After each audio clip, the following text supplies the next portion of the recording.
Ja, bijna 40 jaar geleden, 1987 weer dat Whitesnake dit nummer uitbracht. Here we go again. Aaron Tiesje waren in de heel afscheid doen van Alver Riersleden. Zij stapten de fjouwer hier. De een omdat tijd erop ziet. En oren omdat meer tijd hebben voor oren dingen. En voor sommigen, ook omdat er gewoon een minder zit weer die te krijgen hier bij de verkiezingen. En een van die Riersleden is Thea Smit-de-Vries. Zij stiert voor de ChristenUnie in de Rie. Of zij stiert voor de ChristenUnie in de Rie. En hier het al 14 jaar die. Ze worden benoemd tot lid van de Orde van Oranje Nassau. En zij is hier bij ons in de studio. Thea, goeiemiddag en welkom. Goeiemiddag. Ja, allereerst een het ook wezen nog met die onderscheiding. Ja, dank u wel. Wie dit een complete verrassing of wisten ze er misschien stiekem een beetje van al? Nou, toen de lijst bekend werd, toen kwamen we alles even voorzichtig vragen van zoest de prijs wel in ontvangst nemen wel. Ja. Dus toen wisten ze er al wat. Ja, maar dan ben ik volgens mij die weigeren. Maar dat wie verdient het aan orde? Nee. Toen wist het wel heel eervol dat het onderscheiden. Precies. Ja. Nou, hartstikke mooi. Ja, 14 jaar in de Rie. Het langstzittende Rie van Duintendeel. Wat wil ooit de reden dat toen in de politiek was? Want dat weer dus in 2012 ongeveer, denk ik, net. 2011, november 2011. Okay, ja, ik stier een skoftje op een lijst. Eerst wat onderin en dan werkt die zelf wat in als skaatfractielid. Ja. Nou, ik vond het gewoon heel leuk, heel nieuwsgierig. Dan komt in aanraking mij van allerhande onderwerpen wat de gemeente onbelangt. Ja. Maar hoe is die interesse, maar waar komt het bij, die interesse? Wat is voor jou de drijfveer om dat te doen?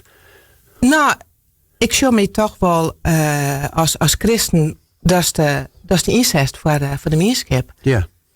En misschien had ik het ook wel wat in de genen mij kregen. Mijn heid had het ik heel lang dien. Oké. Eerst voor de RPF en later voor de ChristenUnie. Ja. Dus ja. Is dat wat mij kreeg? Ging het dus vaak op politiek? Not naar deze zeer, maar dus had weer wel een protte op paard ervoor. Ja, en dus dat zei wel. Ja. Dat zei en dan heeft ik wel interesse. Ja. Hey, du hast het 14 jaar die en hoe zocht er waarom? Want dat is best een lange periode. Hoe zocht er waarom op die 14 jaar? Nou, die 14 jaar ben omvleen. Echt, die ben samen waarom. De komst van het ene onderwerp in het andere onderwerp. Al jaar heel belangrijk. We hadden de opening van de centrale as maken. We hadden fusieperikelen maken. Ik ga zelf verskaten burgemasters maken. Ik ben begonnen met de heer Albert. Oh ja. Toen kwam de interim de heer Heldoorn. Toen konden we de heer Agricola hier bevestigen. En nu hebben we de mevrouw Haga. Wie dat net in de tijd dat Heldoorn die kwam, dat al een beetje een opdracht lijf vanuit de overheid bij om die gemeentes toen hier te vatten. Uiteindelijk is dat al weer achter hellen, want je bent nou al weer apart. Maar dat wie in die periode toch net. Nou ja, zo viel dat wel. Ja. De gemeenten hebben natuurlijk al hun eigen keuze. Ja. Maar er viel die toch wel wat in die richting opdrukt. Ja. Nou ja, dat is dus echt gebeurd. En uiteindelijk is de boel dus weer ontvlechten. Hoe is het ervaren? Nou, maar ja, toen zie je het dus gewoon echt in de Rie. Ja, het werd dus wel een groter bestuurlijk lichaam doen. Ja, klopt. Ja, we hadden wel de keuze zelfstandig blijven, ambtelijk fuseren of bestuurlijk fuseren. Ja. Nou ja, dat was heel verdeeld. Ja. En uiteindelijk wie het zelfstandig of ambtelijk fuseren. Toen was het ambtelijk fuseren. Ja. En dat is gewoon heel jammer dat net mogelijk bleek. Nee. Want ik weet net, krijg me hoe de christenen nu erin staan in die tijd. Wie die hebben ervoor om apart te blijven? Of toch wel het werkje zo dat toen vorm kreeg in die tijd? Nou, wij winnen intern wel een beetje verdeeld. De een weer voor zelfstandig blijven en de oor die weer voor ambtelijk fuseren. Maar wel beslist geen bestuurlijke fusie. Dat net. Oké. Dus in die zin best wel blij dat dat net gebeurd is? Klopt. Als er weer over omsjost? Ja, zeker. Oké. Ja. Wat voor highlights is meer in die periode? Nou, we hadden de bouw van het MFA hier in het Maashuis? Ja, gaan we mij maken. Ja. Gaan we mij in besluiten. Ja. Van de sprankeling. Ja, in Damwoord. Ja. Dat de frosk voort moest. Ja. Dat wie wel heel schande. Ja. Dat we dus uiteindelijk nou toch komen op een MFA in Verwoorden. We gaan natuurlijk die zwierenperiode gewoon. Ja. Dat de mierskip net trok in koer. Ja. Dat daar een dwarpshoes kwam. Ja, alle protesten die er weer in die tijd. Ja. Ik ga zelf nog als voorzitter voor de Riesvergadering West dat we besluiten moesten voor wel of net een AZC in Verwoorden, daar biedt spoor. Ja. Nou, dat weer een hele spannende periode. Ja.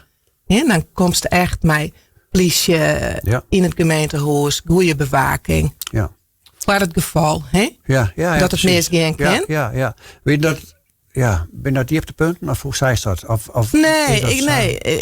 Ik vind petje af hoe de rier daarmee omgaan is. Ja. Heel rustig, heel goed terugtocht en zo hebben we een goed besluit naam. Ja.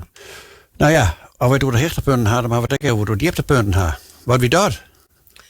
Ja, nou ja, voor onze fractie toch wel dat Snijs Iepening de Kaam. Hè? En dat we uit de coalitie moesten. Ja, want dat is wel een ding. Ik herinner me nog dat in Listloeker die Kostelin werden had, dat toch nog wel wat spelen. Dat wel, ik wel wat pinnen die had bij hem, denk ik, of net? Ja, zeker wel. Ja, zeker, ja. Ja, doe gost vol goede moed, hè, met z'n allen dat paard van de coalitie in. Ja. En dan had je een mooi college. Ja. Het periode bijna volmaken. Ja. En dan blikt toch, dat is het uitmamast. Ja. Dus, ja. Misschien weet u wat al lang of net? Nee, er is wat verloren, hè. Er zijn wat verhoringen geweest in de coalitie. Wat naar je personen erbij. Ja. De chemie verloren. Ja. Misschien toch ook alvast wat richting de verkiezingen. Ja. Het kriebelen al wat bij sommigen wat betreft uw afspraak over de snijsiepening. Ja. Ja, dat speelt het al in mij. Ja. Ja. Nou ja, we hadden het toen in de tijd uitgebreid een keer gewoon, ja. We zitten een beetje aan het tijd verstellen, dus we moeten een beetje aan het einde. Doe stappen nou, maar bleef ik nog deels belutsen bij de partijen, schaduwfractie, of zei ze helemaal, het is klaar? Nou ja, ik zit net maar in een skaatfractie. Nee, maar op achtergrond mensen die adviseren dan wat zeggen, nou ja, klaar ik denk. Ja, dat zo kennen ze mij altijd bellen. Ja. En mijn man zit in de skaatfractie. Ja. Dus dan ben je toch ziedelings wel een beetje betrokken. Je flustert hem nou wel eens wat ideeën straks. Ik fluster hem nou wel eens even wat in. Wat zou weer toen? Ja. Maar sta ik altijd reëel blijven. De tieren verhoor je ik weer. Ja, nou ja, 14 jaar is echt een heel skof natuurlijk. Dat is een tijd. Een lange periode. Dus ik snap ik wel eens van het is nog wel klaar. Ja, wat het gemeentelijke betreft misschien wel. Ja. Ben natuurlijk orentaken nog. Doe kist nog in het bestuur. Doe kist... Maar misschien wil ik wel weer richting provinciaal. Ik bedoel, opties binder. Ja, want dat is echt nou die hebben we dan deze honger. Maar kijk, nog skoftje die. Ja. Maar goed, Wollepro de vrije tijd direct, of net? Had je al nog plannen? Nou ja, goed, ik ben voor de klas, hè? Je bent voor de klas, ja. Maar klaar, als die fractiewerk nou net meer doos, nou, ik denk dat er staat 30, 40 uur in de week wel maar heen. Jawel. Ja. Het is een soort fractie. Nou ja, dan heb ik wat meer tijd om de familie op te zieken. Okay. Ik ga zelf ben die trouwd ben en mijn liefst ben. Ja. Dus dat vind ik echt heel mooi. Ja. Ja, ik word die tegen danken dat je toch hier nog even komen woest. Nou, en die afscheid West had. En wat uiteindelijk honoreerd werd door mijn lintje. Was ik maar eens doen. Succes erbij. En van nou, goede peerskedagen. Dus een goed weekend. Dank u wel. Je maakt goed weekend.